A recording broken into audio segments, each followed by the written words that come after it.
Hi everyone, Born Again RN here. A few years ago, I engaged in a debate with Dr. Robert Sungenis on standing for truth on the Marian dogmas.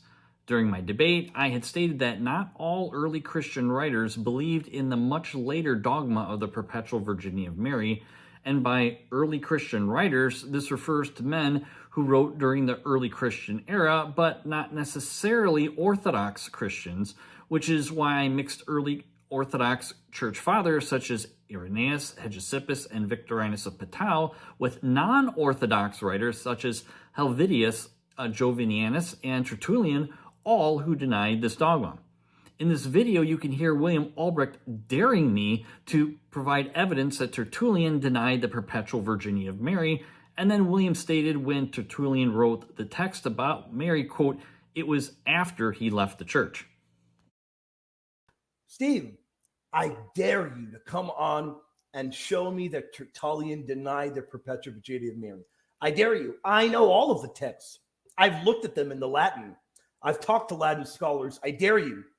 But be very important, Tertullian, when he even wrote those texts, was visibly, he left the church.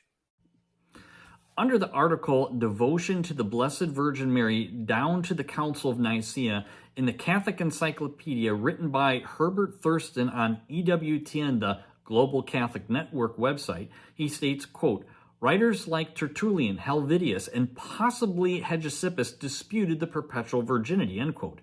In another EWTN article written by the late Pope Benedict XVI, he wrote about Tertullian, quote, "His," meaning Tertullian's writings, "are important as they also show the practical trends in the Christian community regarding Mary. Tertullian remains a key figure in the dialogue between gospel and culture," end quote. So perhaps William should dare the Vatican, or at least EWTN, to provide him evidence that Tertullian denied the dogma of the perpetual virginity of Mary instead of me.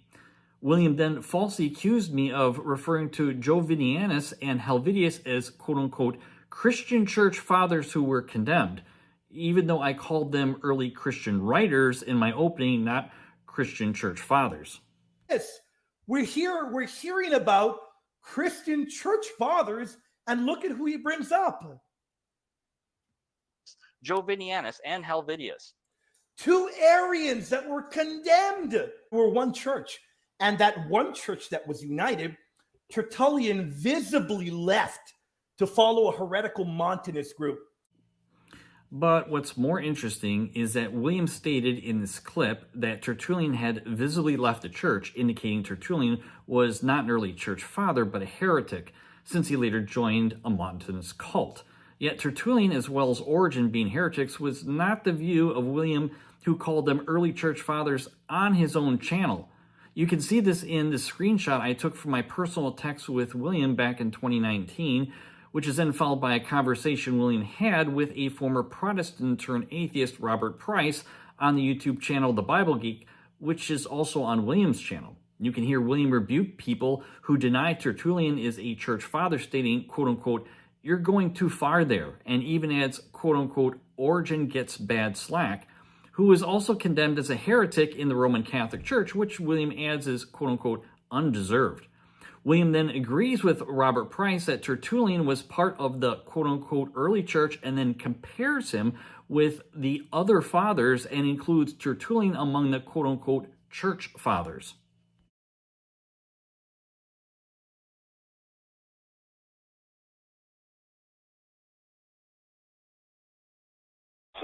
He's not Saint Tertullian for a reason. No. Yeah, not at all. Oh, no. And people have gone as far as to even deny he's a church father, which, come on. Yeah, that's a little... yeah, you're going a little too far there. Come on. Blacklisting the guy. Yeah, okay, I'll grant it to you that he's not a saint. He's definitely not a doctor of the church. But to claim outright that he's not a church father because he ended his life, even Origen gets bad flack, and I think a little bit, perhaps a little bit undeserved for Origen. Because if you look into the early church, there were individuals that believed Enoch to have been canon, believe it or not. Tertullian, for instance. Yes, very, very, very true, Tertullian. But know why that book fell out of favor in the early church. Tertullian favored it, and not only Tertullian, I forget that other fathers used it as well. With Tertullian and Montanism, that could be a very, very key point there. That connection there as to why some church fathers kind of, I guess, because Tertullian really towards the end there really went off the deep end there. In these clips, William and Shamoun, his former brother-in-arms, spent over 3.5 hours reviewing my 15-minute opening statement. You can hear William referring to Tertullian as a father, meaning an early church father, and then just moments before this, William rebukes heretics in the early church who were condemned, even though the Roman Catholic Church condemned Tertullian as a heretic. I don't agree with him when it comes to Tertullian or any of the other fathers.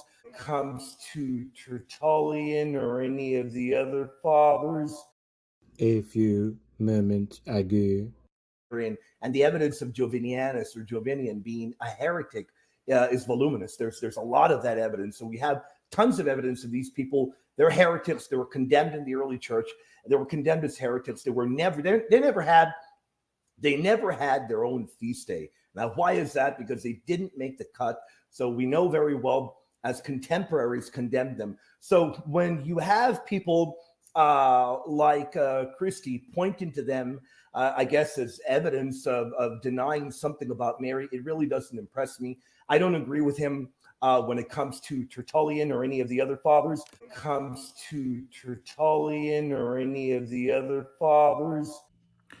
Lastly, in a debate William had with Dr. Michael Brown on purgatory on the gospel truth, you can hear William referring to Origen as being part of, quote, the ancient church, early Christianity, and the patristics, end quote, and also referring to the, quote unquote, the ever-animated Tertullian as part of all of this.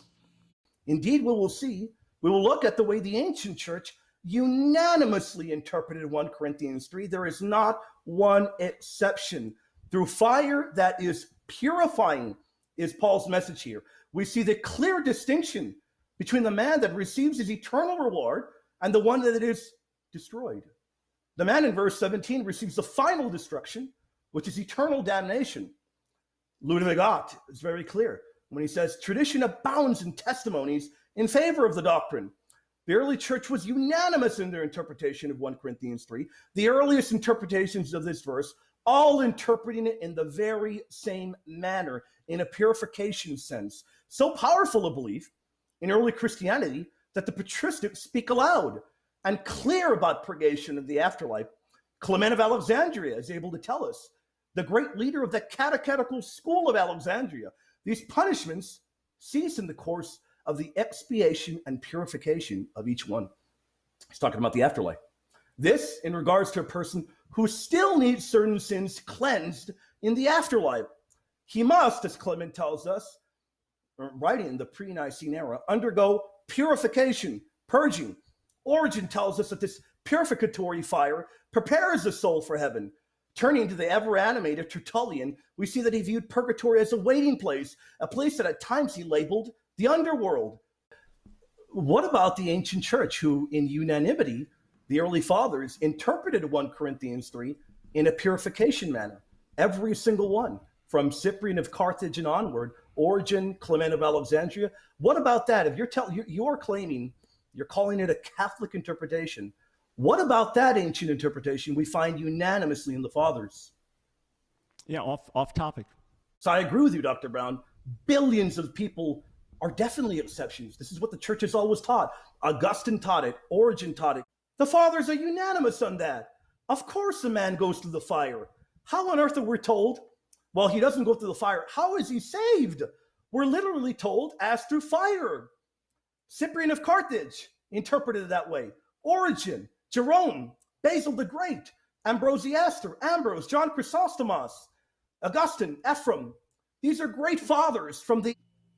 So, does William believe Origen and Tertullian were heretics who left the church, or does he believe they were early church fathers? Because I find it a bit hypocritical for him to rebuke me for referring to both early Orthodox church fathers and non-Orthodox writers as early Christian writers as merely a collective term to describe individuals who wrote in the early Christian era, who all deny the much later dogma of the perpetual virginity of Mary, meaning this was not a universal belief. Yet William seems to flip-flop back and forth whether Origen and Tertullian were either heretics or church fathers. Either William is being purposely inconsistent when they benefit his theology, then they are church fathers, but then they are heretics when they don't, or he is simply confused. Either way, William doesn't seem to know what he believes about them, yet he hypocritically and falsely accuses me of referring to non-Orthodox writers as Christian church fathers, while in the same breath he inconsistently flip-flops on Tertullian and Origen, calling them church fathers. Perhaps William needs to remove the log out of his own eye before he attempts to remove the speck out of mine as well as out of others.